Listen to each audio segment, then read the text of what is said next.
warm welcome to this episode of our conversation series, Sustainability in the Next Era. The challenges we face today are unlike anything we saw before. As many argue that the pandemic had a positive impact on the environment, boosting economic recovery would put extreme pressure on natural resources that no one has yet calculated. Is the world ready for recovery? Are our businesses ready for recovery? Could it be a sustainable recovery? In this series, we aspire to trigger thoughts within MENA and beyond about the future of sustainability. Sustainability in business is a contributor to value creation and to competitive edge. It is a great platform to trigger innovation, enhance productivity, and demonstrate impact. Today with us, we're very honored to have him, is Ibrahim Al Zubi, the Chief Sustainability Officer at Majid Futtaim Holding. Ibrahim, thank you so much for making the time to join us. Thank you for having me, Ruba. Ibrahim, you have been working on sustainability in the private sector for a while now. Is there an ROI of sustainability, and how would you define it? Absolutely, yes. And this is, by the way, the old news for sustainability practitioners like yourself and myself. We know that there is cost saving, there is a long-term profitability, as well as it is a corporate citizenship, as well a responsibility of the business. But I think we're living a pandemic now, and then this new pandemic taught us that the ROI of sustainability was much more than an economic one.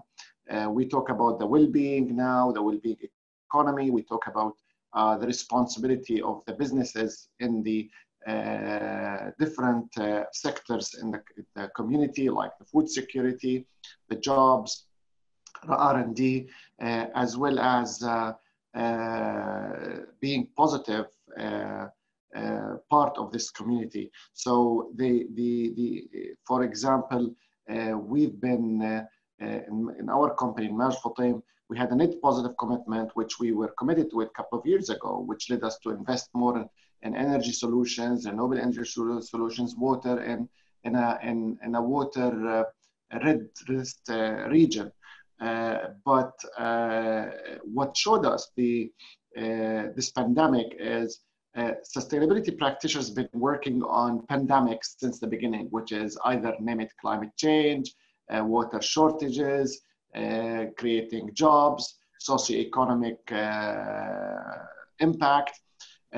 But what are we living now, which helped us to be resilient and agile, and to pass such a pandemic, you need to be resilient and agile. So for us, there was no new stuff by trying to be agile and resilient. So I think the ROI showed it was much highlighted during this pandemic. You know, the fact is, Ibrahim, that there are some companies that are still taking CSR and sustainability as a way of marketing, showing, looking good, and so on, which might be an end or byproduct of the process. But do you see a transformation in how businesses perceive sustainability beyond Majid Al Futtaim? I know you're doing a great job. You have started early on. But how do you see the private sector mindset shifting, whether it's because of the pandemic or otherwise, in the coming few years? No, private sector is definitely shifting, by the way. So I'm not sure who's still thinking of the Stone Age now when it comes to sustainability. Now, funny enough, we call it Stone Age now if you don't consider sustainability to be in the DNA, if we do, the DNA of your business plan. For many reasons, by the way, not necessarily because of the pandemic, but because of a pure economic and social impact assessments and stakeholders engagement, such as the young people. Like now, our customers are different than our customers now are different than the customers a year ago, and the customers a year ago, they are different than the customers 5 or 10 years ago. So I see a huge shift globally and in the region. I see a great engagement. We see a lot of commitments from global companies, regional companies, including SMEs as well. People now want to do things right.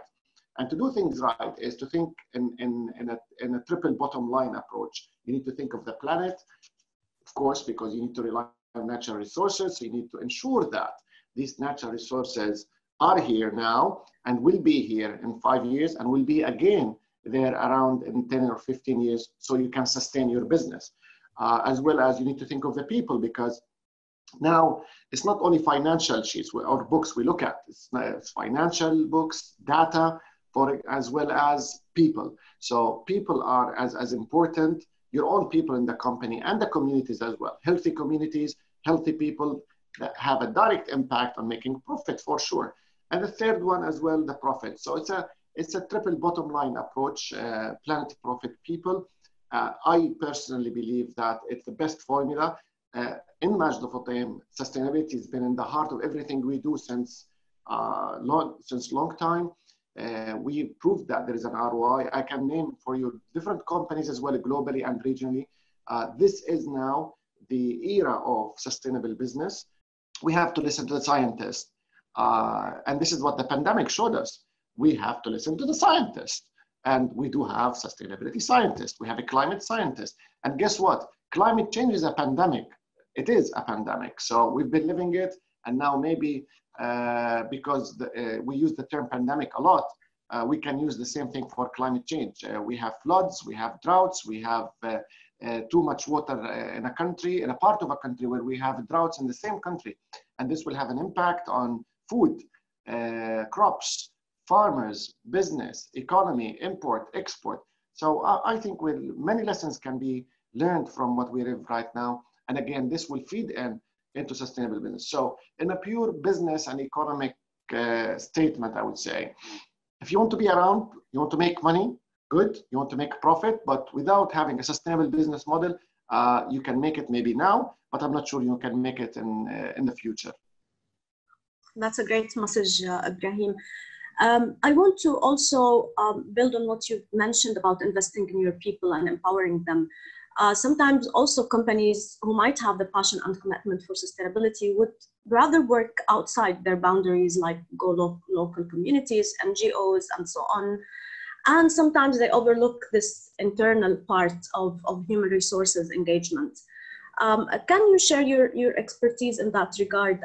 Because we also know that sustainability is about mainstreaming into everything, procurement, marketing, HR. How do you go about these things, and how do you see this changing the way you do business internally? Again, we have a clear strategy about this for more than 10 years now. And by the way, our human capital department, we don't call it human resources. We call it a human capital because our people are part of our capital. We invest heavily on that, and we have clear targets and KPIs. And one of the things we invested as well when it comes to people is we created a leadership institute to train and engage our employees and the local communities. And this leadership institute has clear courses and programs related to leadership, related to what we do, related to retail, related to customer experience, so data analytics. So this leadership institute has different schools, and within these schools we talk about the School of Technology and Data Analytics. Data is one of the most important capitals we look at. So we look at financial sheets, data sheets, data we get from the different POS, point of sales, and the people. And sustainability is like the platform or the umbrella for all these pillars. So our stakeholders, not only NGOs, by the way, our stakeholders, we work very close with government. Public-private partnership is such an important thing for us to sustain our business as well, because we need, if we think of policies, which is mainly the government's jobs, the best people to implement and suggest and be the lab for that is the private sector. I look at us, for example, we invest in technological innovation because we have targets we have to achieve, and as well as we need to run our operations the most efficient way, which means that we do need to invest in R&D. The second part, we have geographical location as well. So we manage operations more than 16 markets from Eastern Europe to Eastern Africa, including the Middle East. So we can tell if this works, where and how, and who's the best stakeholder for that. So our experience been amazing. I've been working with human capital since I was appointed here in the company for more than 10 years now. And I think the cherry on the top now, living on the pandemic, looking at the well-being economy. And I really like to emphasize on saying the well-being economy. We talk about a $3 billion business, by the way. That's the well-being economy here in this part of the world. And that's an opportunity for us as a business to look as a new mainstreams for us to generate profits. And at the same time, it's doing well by doing good. People are aware of now what they eat, the organics, healthy, seasonal food, yoga, meditation, all these things now. This is a new stuff for some businesses, but it is a new mainstream for us. So the economy of well-being, the investing in our people, looking at people as capital is the main thing for us, and investing in it in infrastructure and software and hardware been really instrumental in going through this pandemic so far. Fantastic. This is really inspiring. Can I ask you one more thing about the Majid and Futtaim experience as well? We hear a lot now about the reporting on sustainability. And there are many tools and many frameworks, especially recently after the SDGs were out and so on. How important is reporting, and how complex should it be or should it not be, from your opinion?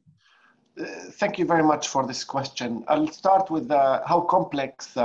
In my opinion, I don't think it should be complex, period. The baseline for us to achieve that ESG rating is one, transparency, and second, comparability. You need to have data, you need to have a baseline, you need to have clean, audited data with history on it, third party, and then you need to put it in a report or a GRI report or an NGRI report. It doesn't make a difference, to be honest with you, in my personal opinion. As far as you know and you're aware that it's transparent and comparable, you can put it in the platform you like to do. So we put it in an annual sustainability report. We managed to put it, we did some extra work to put it in an ESG rating. But from pure experience, I can share with you that as far as you are transparent and comparable and you have clean audited data, I don't see any issue with the platform you like. Do you need to report? Absolutely. Mm-hmm. Of course you need to report, because you need to have a baseline. You need to tell yourself first and your stakeholder how good you're doing and what are the challenges and what needs to be fixed. I totally agree with speaking the business language, so sustainability in the business language. How do you see our whole society, schools, universities, even businesses, preparing people to be able to do that? Because, you know, we share a background in civil engineering and environment, and each took this pathway of development and sustainability and so on. But there are things that we had to learn the hard way, nice hard way, but really there are things that we've never heard at school, we've never learned about at school or even during internships or at the beginning. So how do you see the role of education and the whole society, the framework, the ecosystem, if you wish, in preparing people with this mindset, with this ability of speaking the right language, understanding each other's language? You know, in my opinion, if we look at, when you talk about education, I look at academic institutions. There is a gap, or there was a gap, and the issue years ago that we did not have that interaction between reality, or when you send the graduates to the market and what they can learn and how they can implement what they learn. And I can personally see the shift of academic institutions into executive education, into looking at engaging people from the businesses, the government, into their, I still look at these education institutions, either it's Quota 12 or universities, as a foundation for us, But again, the sky's the limit. You want to continue learning in executive education, you want to do master's, research, PhD. It's all good. It will not harm. But at the same time, the model I follow, I always advise people with having a hybrid way. Hybrid is education is perfect, but don't underestimate the experience. I learned, and I still learn from operational teams, like from managers in the shopping malls, in the hotels, in the Carrefour. They look at solutions because for them, it's how they manage this issue in a practical way.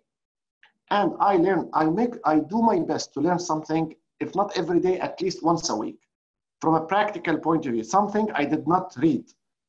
And this is where you can find it from the experience. And again, I look at my colleagues in Majid Futtaim and all OPCOs. We have, it's a school by itself. I can imagine.